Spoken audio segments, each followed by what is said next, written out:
오늘 말씀은 마태복음 14장 12절부터 21절까지의 말씀이 되겠습니다. 말씀 제목은 감추어졌던 오병이어의 표적이다 라는 제목으로 말씀을 나누겠습니다. 먼저 하나님 말씀을 제가 봉독해 드리겠습니다. 요한의 제자들이 와서 시체를 가져다가 장사하고 가서 예수께 아뢰니라.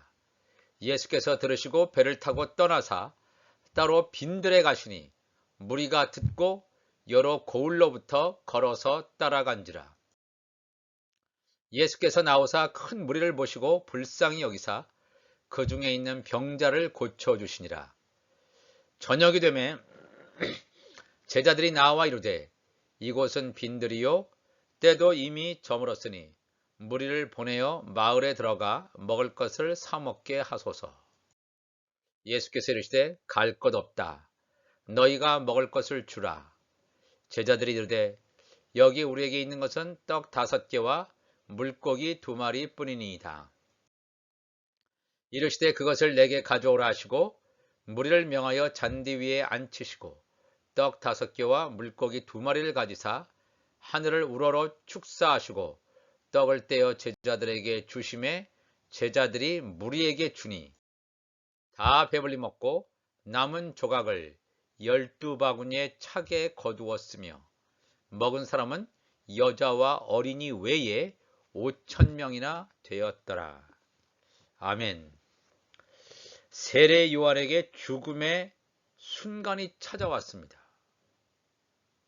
세례 요한의 제자들은 세례 요한의 시신을 땅에 묻고 예수님에게 달려가서 자기 스승 세례 요한이 죽었다는 소식을 전달합니다.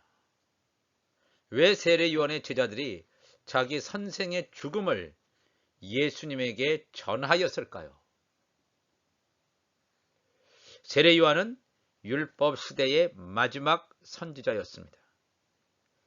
그런 예수께서 하나님께서 보내신 세상 죄를 지고 가는 어린 양이다 라는 선포의 메시지를 무리들에게 전하는 사명을 다 마쳤습니다.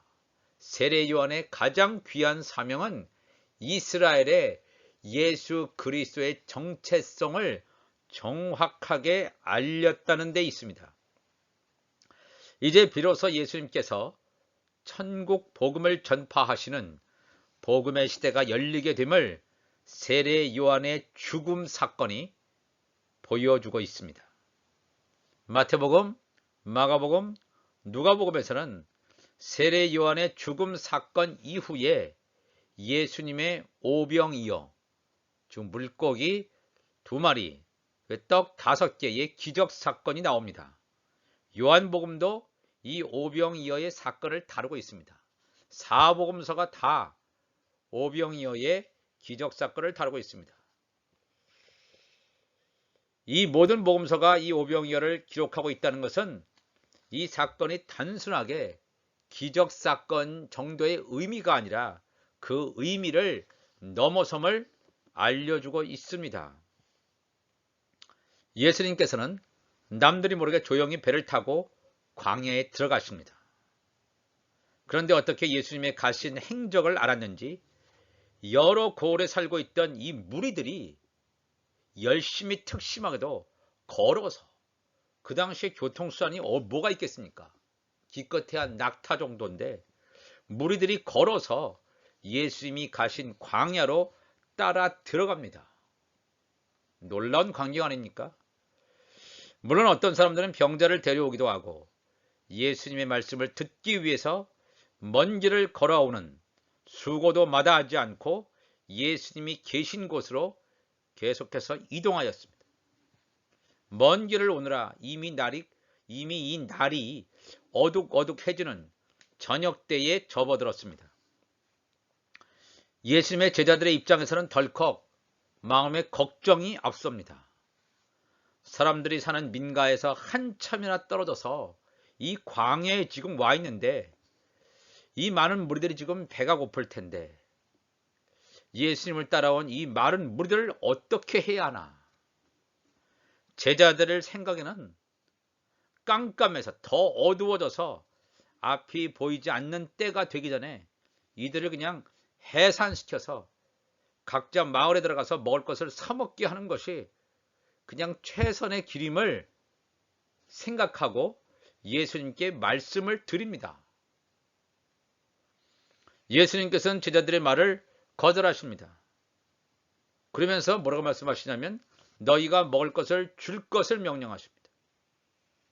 제자들에게 있는 것이라고는 떡 5개, 물고기 2마리뿐인데 참으로 난감할 지경입니다.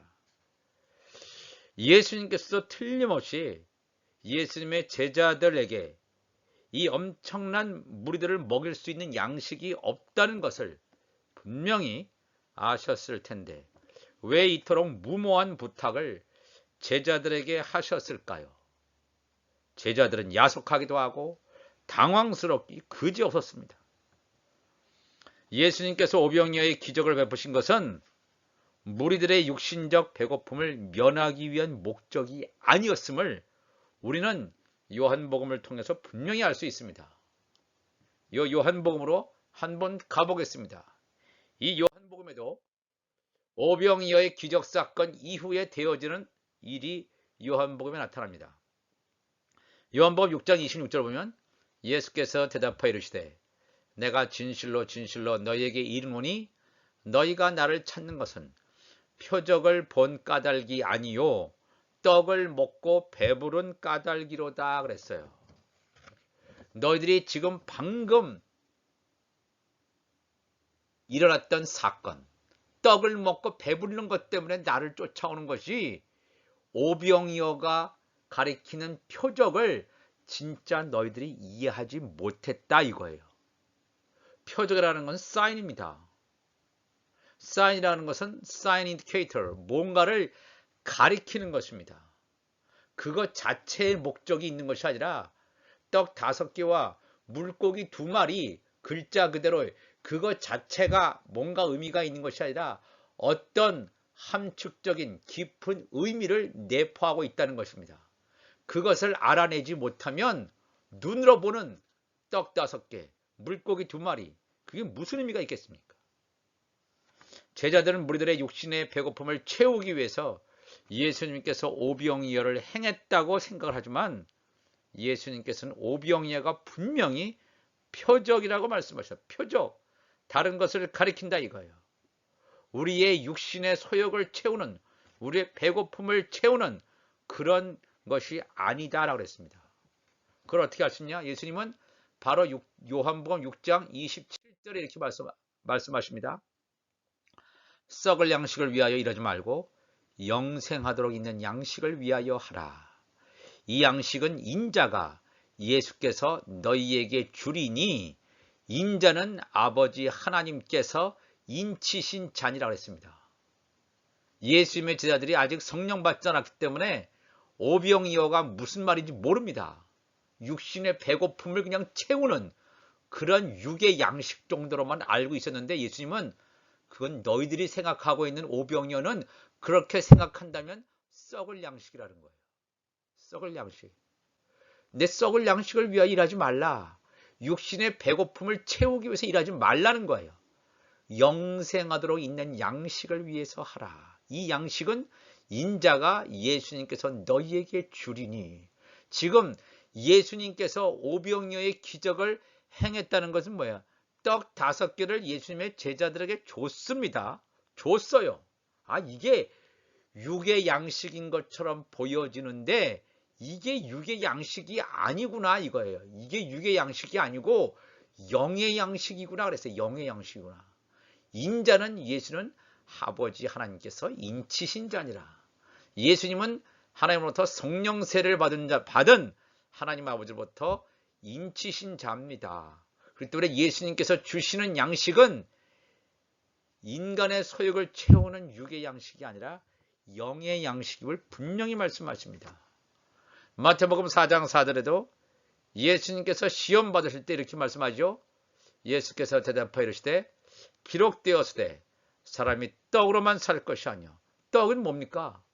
오병이어 같은 떡 5개, 육신의 소욕을 채우는 떡으로만 살 것이 아니요 하나님의 입으로부터 나오는 모든 말씀으로 살 것이라 하였느니라. 예수님께서 지금 떡 5개를 나누어 주는 것은 영의 양식이라는 거예요. 영의 양식. 영의 양식을 나타내는 상징적인 표현이라는 것을 우리가 간파해야 됩니다. 예수님께서 오병이어의 기적을 일으키신 때는 해가 져서 어두움이 몰려오는 때였습니다. 이것을 영적인 시간으로 환원하자면 예수님께서 재림하시는 때가 가까이 오고 있음을 알리는 표시이기도 합니다. 이 성경에 나타나는 것은 예수 그리스도의 재림 사건을 정조준하고 있습니다. 그냥 밤이 되었다, 죄악이 찼다, 관영했다, 지금 어두워졌다, 세상에 관영하고 예수 그리스도의 재림이 다가와 있다는 거예요. 세상의 죄악으로 가득 차고 이 교회들이 기복신앙으로 십자가의 복음에서 떠나 타락의 길로 가고 있는 오늘의 시대를 그대로 조명해 주고 있습니다. 예수님께서 제자들에게 주신 떡 5개와 2마리 물고기는 무엇을 가리키고 있을까요? 예수님의 제자들 중에는 벳세다 출신의 어부들이 많이 있습니다. 베드로, 안드레, 야고보, 요한이 그들입니다. 벳세다 출신. 마가복음 6장 45절은 예수께서 즉시 제자들을 재촉하사 자기가 무리를 보내는 동안에 배 타고 앞서 건너편 벳세다로 가셨다라는 기록이 마가복음서에 나옵니다. 벳세다, 이 벳이라고 하는 것은 히브리어로 집이라는 뜻입니다. 집, 벳사이다, 짜이다라고 하는 것은 헌팅, 게임, 사냥감, 사냥. 그러니까 이거는 물고기 잡는 집입니다. 집은 집인데 어떤 집이냐? 어부들의 집. 물고기를 헌팅하는 집, 물고기를 잡는 집, 그런 뜻입니다. 예수님의 제자들은 뭡니까? 사람을 낚는 어부입니다. 하나님의 자녀들입니다. 천국 복음으로 물고기를 납습니다. 이 그물은 천국 복음입니다. 그 다음에 이 물고기는 하나님의 종들입니다. 열방 가운데 흩어져 있는 자기의 정체성을 모르고 방황하고 있는, 사망에 매여 있는 이들 물고기들 천국 복음을 던져서 잡는 역할을 하는 사람들이 하나님의 자녀들, 제자들이 되겠습니다. 물고기를 잡는 어부에서 사람을 낚는 어부로 예수님께서 부르셨는데, 이 말은 제자들이 하나님의 종들에게 이 천국 복음을 전파하는 하나님의 자녀들임을 가리키는 말이기도 합니다. 예수님께서 제자들이 건넨 오병이어를 가지시고 축복하시고 떡을 제자들에게 주시면서 무리들에게 나누어 주실 것을 말씀하십니다. 요한복음에서는 예수님께서 오병이어의 기적을 베푸신 후에 생명의 떡에 대하여 분명하게 말씀하십니다. 요한복음을 읽어보면 이 생명의 떡에 대한 말씀과 또 오병이어에 대한 기적의 말씀이 연관되어 있습니다. 이거 단순하게 그냥 먹는 떡에 대한 것이 아님을 알 수 있습니다. 결국 이 떡 5개는 생명의 떡을 가리키는 것입니다. 요한복음 6장 35절에 나와 있죠. 예수께서 이르시되 나는 생명의 떡이니 내게 오는 자는 결코 줄이지 아니할 터이요 나를 믿는 자는 영원히 목마르지 아니하리라 그랬습니다. 이 오병이어의 기적을 하시면서 예수님께서 하신 말씀이 나는 생명의 떡이다. 하늘에서 내려오는 생명의 떡이라고 예수님께서 말씀합니다. 그러니까 예수님께서 제자들을 통해서 나누어 주신 떡이 뭐예요? 생명의 떡이라는 거예요. 자신의 살이라는 거예요. 근데 예수께서 주신 떡 5개가 천국 말씀, 복음을 가리킨다면 이 물고기는 뭐냐면 그물이라는 천국 복음이 던져지기 전에 하나님의 종들이 먹는 묵은 곡식 같은 거예요. 죄와 사망의 법에 매여서 신음하는 하나님의 종들이 먹는 율법을 가리킨다고 할 수 있을 것입니다. 그런데 이 오병이어의 기적에서 예수님께서는 오병이어를 가지시고 축복 기도를 하시지만 떡을 떼어 제자들에게 주시고 제자들이 무리에게 나누어 주었다고 이 마태복음은 기록하고 있습니다. 마태복음 14장 19절에 무리를 명하여 잔디 위에 앉히시고 떡 5개와 물고기 2마리를 가지사 하늘을 우러러 축사하시고 떡을 떼어 제자들에게 주심에 제자들이 무리에게 주니 이렇게 되어 있습니다. 물고기에 대한 언급은 없이 떡에 대한 것을 여기서 예수님께서 말씀하고 있습니다. 예수님의 재림이 가까이 다가오는 시대에 제자들에게 천국 복음을 나누어 주시는 것을 엿볼 수 있는 대목이 되겠습니다. 우리가 살고 있는 시대는 7년 풍년의 시대입니다. 이제 7년 풍년의 시대가 얼마 있으면 끝납니다. 7년 풍년의 시대라고 하는 것은 하나님의 자녀들이 추수되는 시대입니다. 7년 풍년이 지나고 7년 흉년 시대에는 하나님의 종들이 추수되는 시대가 되겠습니다. 즉 우리가 살고 있을 때는 굉장히 긴급한 시대임을 오늘 이 오병이어의 기적사건을 통해서 우리가 알게 됩니다. 마태복음 24장 45절에 충성되고 지혜 있는 종이 되어 주인에게 그 집사람들을 맡아 때를 따라 양식을 나눠줄 자가 누구냐? 주인이 올 때 그 종이 이렇게 하는 것을 보면 그 종이 복이 있으리로다.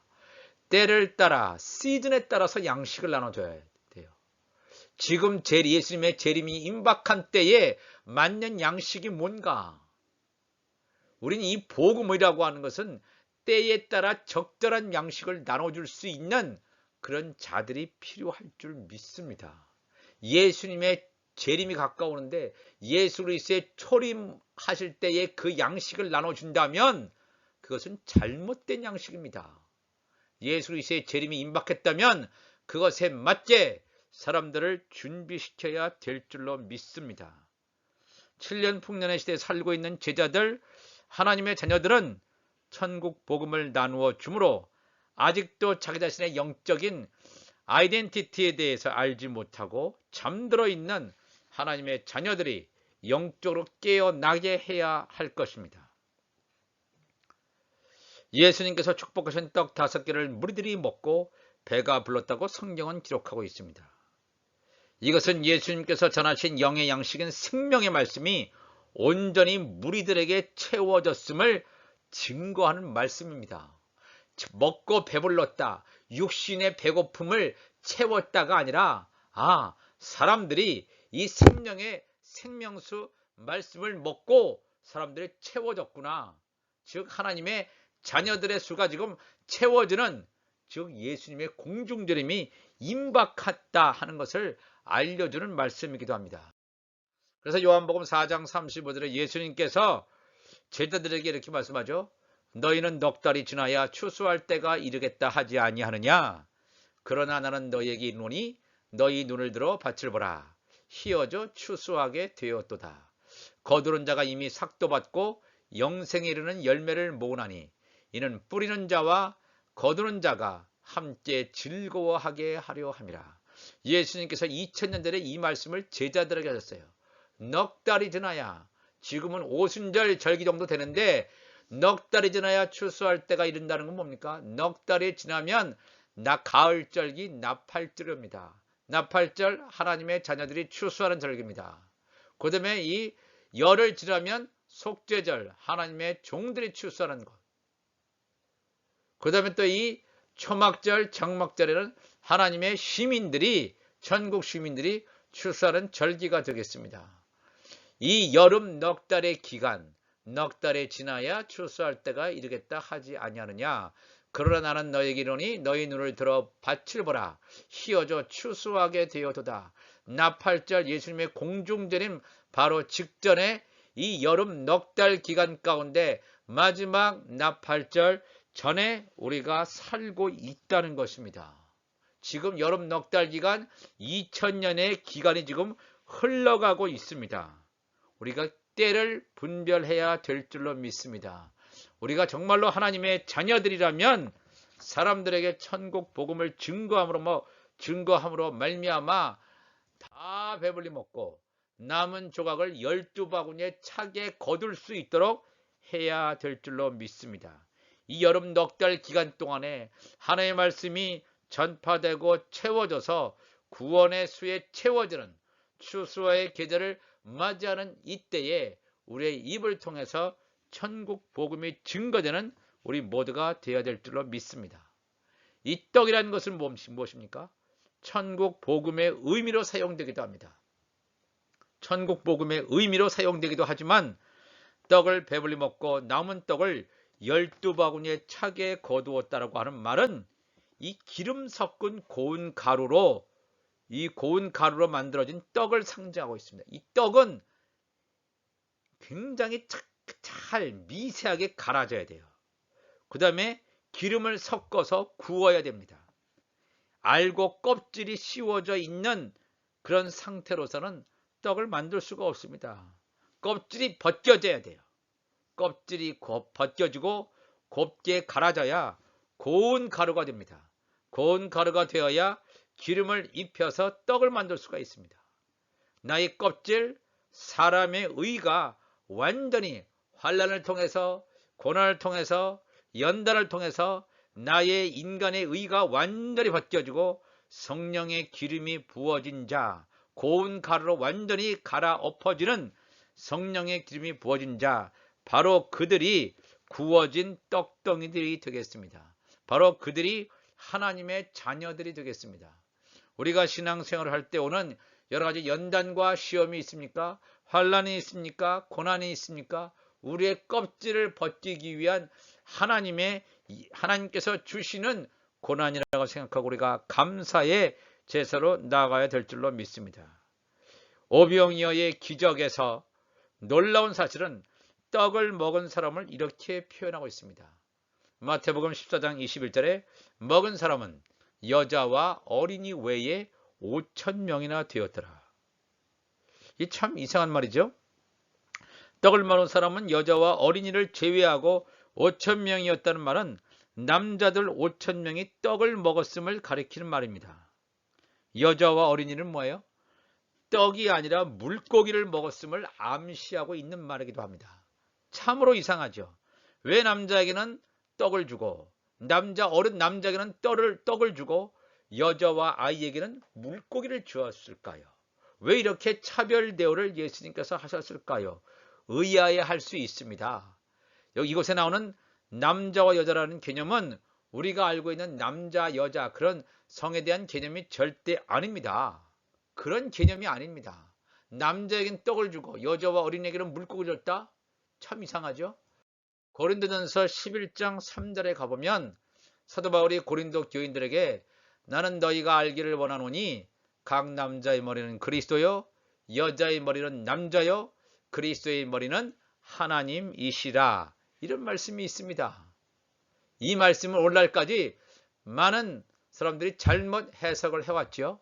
그래서 남자의 머리는 그리스도구나. 여자의 머리는 남자이기 때문에 남자가 여자보다 우월하구나. 그래서 남자만이 사역자가 될 수 있고 남자만이 목사 안수를 받을 수 있구나. 그런 잘못된 해석이 되어져 왔습니다. 여기서 말하는 남자와 여자는 그런 우리가 알고 있는 남자와 성별을 구분하는 남자와 여자가 아니라 이 남자는 하늘에 속한 교회, 이 여자는 땅에 속한 교회를 가리키는 용어가 되겠습니다. 이 남자는 그래서 하나님의 자녀들이에요. 여자는 하나님의 종들을 가리키는 용어입니다. 예수 그리스도는 하늘에 속한 교회, 즉 남자의 머리이십니다. 이들이 예수님의 공중재림 때 휴거되는 예수님의 지체들이 됩니다. 예수님과 연합되는 자, 예수님께 붙어있는 자는 예수님의 지체들 이외에는 붙어 있을 수가 없습니다. 우리가 이 눈에 보이는 모든 교회가 다 휴거되는 건 아닙니다. 그렇죠? 예수님께 휴거되는 교회가 있고 이 땅에 남겨지는 교회가 있습니다. 휴거되는 교회, 하늘에 속한 교회, 이 땅에 남겨지는 교회, 땅에 속한 교회가 되겠습니다. 여자의 머리는 남자라는 말은 여자, 즉 땅에 속한 교회, 하나님의 종들의 머리는 남자, 즉 하나님의 자녀들이라는 것입니다. 이 마지막 시대에 예수님의 제자들이 천국 복음을 전하게 되는데 우리가 살고 있는 7년 풍년 기간 동안에 떡을 먹은 남자 이 5천 명을 가리키고 있습니다. 이 하나님의 자녀들이 천국 복음을 전할 때 아직도 잠들어 있는 하나님의 자녀들이 깨어나서 이 천국 복음을 받게 되어 있습니다. 바알에게 무릎을 꿇지 않는 7천 명, 애굽의 바로 왕의 꿈 가운데서 7개의 좋은 이삭, 7 암소를 가리키는 것이 바로 다 하나님의 자녀들의 충만한 수를 가리키는 말이기도 합니다. 우리가 살고 있는 이 7년 풍년 기간 동안에 온전하게 하나님의 말씀을 담아서 하나님께서 우리를 세워주시는 그 장소, 그 시간 가운데 하나님의 말씀을 증거하시는 오병이어를 증거하시는 우리 모두가 되시기를 바랍니다. 하나님의 자녀로 부르심을 입었습니까? 그렇다면 7년 풍년 기간에 하나님의 비밀한 복음을 깨닫고 우리의 영 속에 하나님의 말씀으로 온전히 채워서 내 자신의 의가 부서지고 갈아져서 고운 가루로 성령의 기름으로 누룩이 없는 무교병의 떡으로 만들어져야 할 것입니다. 그럴 때 비로소 아직 깨어나지 못하고 있는 열방에 떡 5개를 온전히 나누어 줄 수 있는 예수 그리스도의 지상 명령을 감당할 수 있는 온전한 하나님의 자녀들, 그리스도의 장성한 분량이 있는 하나님의 자녀들의 놀라운 축복이 임할 줄로 믿습니다. 다 같이 기도하시겠습니다. 하나님 아버지 감사합니다. 오늘도 하나님 앞에 나와서 말씀을 나누었습니다. 이 오병이어의 기적, 과거에는 이 오병이어의 기적을 그냥 육신의 배고픔을 채우는 그것으로만 우리가 알았습니다. 그러나 우리가 요한복음 6장을 가보니까 분명하게 이 오병이어의 기적은 우리의 육신의 배고픔을 채우는 육의 양식에 대한 말씀이 아니라 영의 양식에 대한 말씀을 분명히 우리 주님께서 가르쳐 주셨는데 제자들도 잘 알지 못했고 현재까지 우리도 이 말씀을 제대로 깨닫지 못했습니다. 성령이여 우리 가운데 오셔서 말씀하여 주시고 말씀을 깨닫게 하시고 그러므로 말미암아 이 창세기부터 요한계시록까지 이 말씀이 열려지는 이러한 시대에 살고 있는데 이 말씀을 내가 온전히 담아서 내 안이 완전히 나의 의가 완전히 깨어져서 나의 완전히 의가 깨어져서 온전히 주님께 더 가까이 성령의 기름으로 완전히 구워지는 온전한 떡이 되게 하여 주옵소서. 우리 주님 감사하며 예수님의 이름으로 기도합나이다. 아멘.